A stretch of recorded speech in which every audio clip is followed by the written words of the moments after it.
Hello বন্ধুরা, আমার blog ভিডিওতে সবাইকে খুব স্বাগত জানাই। আজকে ওয়েদারটা এরকম যে হালকা হালকা মেঘ করে আছে, সকালবেলার দিকে বৃষ্টি হয়েছে। আর দেখো কীরকমভাবে পাখিটা এসে খাবার খাচ্ছে। আমি সকালবেলা একটু খাবার দিয়েছিলাম। আর আজকে প্রচুর পরিমাণে জুঁই ফুল ফুটেছে, অনেক। খুব সুন্দর গন্ধ আর খুব সুন্দর ফুলটা। আর বর্ষাতে কয়েকটা ক্ষতি হয়েছে আমার গাছের, ভালোও যেরকম হয়েছে সেরকম খারাপও হয়েছে। সেটা হচ্ছে একটা গাছ যেমন মারা গেছে, একদমই ছোট গাছটার ওপর দিয়ে ডাল শুকিয়ে গেছে। দেখি চেষ্টা করব গাছটাকে বাঁচানোর, কী করে বাঁচাবো সেটা আর বুঝতে পারছি না। আর এটা তো তোমরা দেখতেই পাচ্ছ টগর ফুল। আর এটা হচ্ছে আমলকি গাছ। গাছটা অনেক দিনের, খুব সুন্দর বড় হয়েছে, কিন্তু আমলকি আর হচ্ছে না। তোমাদের যদি কারোর বাড়িতে আমলকি গাছ থাকে একটু জানিও তো যে কবে ফলটা আসে। আর এটা হচ্ছে অলকানন্দা ফুল।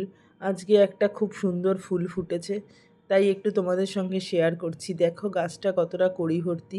একটা একটা দড়ি লাগিয়ে দিতে হবে। দড়িটা লাগালে কি হবে, সেটা হচ্ছে গাছটা সোজা থাকবে এবং এদিক ওদিক পড়ে যাবে না। খুব সুন্দর ফুলটার কালার। আমার এই গাছটা তিনটে কালারের আছে, একটা অফ হোয়াইট আর একটা হলুদ। হলুদটা তো কমন, সবার বাড়িতেই মোটামুটি দেখা যায়। আর এটা আজকে এই গাছটায় অনেক ফুল কমে গেছে, আজকে অনেক কম ফুল ফুটেছে। তোমরা ভিডিওতে দেখো এই নাগপঞ্চম গাছটা আমার ভিডিওতে মোটামুটি থাকে, আজকে অনেক কম ফুল ফুটেছে, তাই একটু তোমাদের সঙ্গে শেয়ার করছি। তোমরা সবাই অনেক অনেক ভালোবাসা দিয়েছো বলে আমি প্রত্যেক দিন ব্লগটা বানাই আমার ছাদ বাগান নিয়ে। আর এগুলো হচ্ছে কারিপাতা ফুল। এই কারিপাতা গাছটা আমার খুব পছন্দের। গাছটা মাঝখানে মরে যাচ্ছিল, তারপরে আবার খুব সুন্দর পাতা বেরিয়েছে। খালি আমি মাঝখানে খোল সারটা দিই। আর দেখো কত সবেদা আসতে শুরু করেছে আবার। কীরকম লাগছে সবেদা গাছটা। পুরনো সবেদা চারটে, 3-4টে মতো আছে, আর বাদবাকি আবার ফুল আসতে শুরু করেছে। আর এটা হচ্ছে আমার আর একটা লেবু গাছ, একটাই ফুল এসছে। এটা আমার সবথেকে পুরনো গাছ ছাদ বাগানের, কিন্তু লেবু গাছটার কী সমস্যা আমি জানি না, কিছুতেই লেবু হয় না।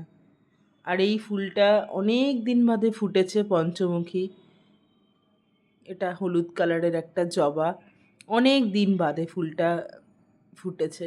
আর এটাও আর একটা অলকানন্দা গাছ। এটার ফুলটার কালারটা হচ্ছে অফ হোয়াইট, ভীষণ সুন্দর। ফুটলে আমি তোমাদের সঙ্গে শেয়ার করব। সবাইকে অসংখ্য ধন্যবাদ ভিডিওটা দেখার জন্য। সবাই খুব ভালো থেকো, সুস্থ থেকো, এবং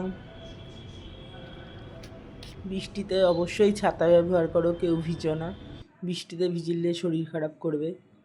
আর লঙ্কাগুলো তো তোমাদের সঙ্গে আগেই শেয়ার করেছি, এখানেই শেষ করলাম ভিডিওটা।